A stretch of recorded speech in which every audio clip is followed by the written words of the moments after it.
Pence says U.S. won't negotiate directly with North Korea. For now, the United States will not be negotiating directly with North Korean leader Kim Jong-un anytime soon, Vice President Mike Pence told CNN in an exclusive interview.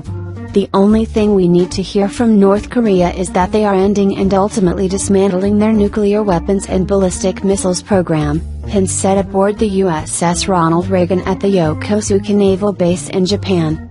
As a candidate, President Donald Trump said he would be willing to speak with Kim.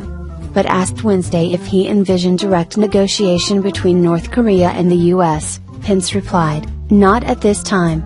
The policy of President Trump is to marshal the support of our allies in the region, Japan, South Korea, nations around the world, and China, Pence said. Speaking inside the ship's ceremonial room, the vice president spoke to CNN after addressing about 2,500 troops on the ship's deck, something he said he's never done before. Being aboard the USS Ronald Reagan, seeing these extraordinary soldiers, sailors, and Marines gives me great confidence that the United States' presence in the region is strong and under President Trump's leadership will be stronger still, Pence said. The vice president is on the second stop of a 10-day visit to the Asia-Pacific region after visiting South Korea, where he toured the Demilitarized Zone, DMZ, the heavily fortified border between North and South Korea.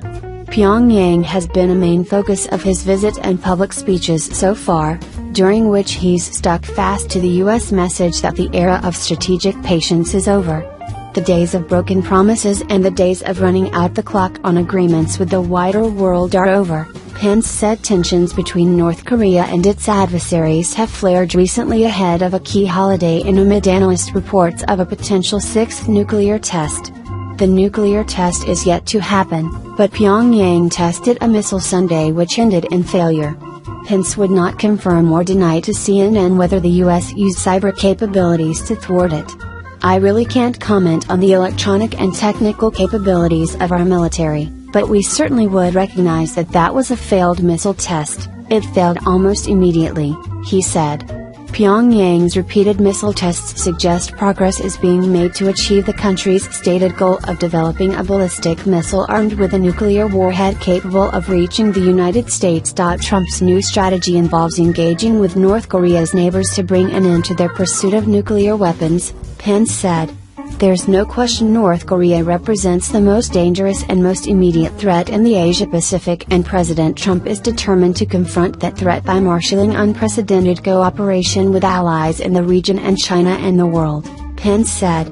"That kind of economic and diplomatic pressure will result, we hope, in the regime in Pyongyang forfeiting their ambitions, forfeiting their nuclear weapons program, and join the family of nations."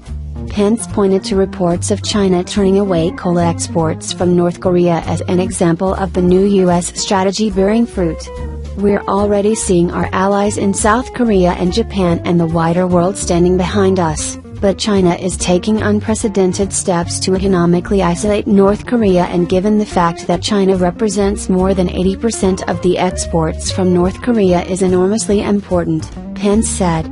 Trump has recently spoken highly of the Chinese president, whom he met earlier this month at his Mar-a-Lago resort in Florida and later described as a terrific person.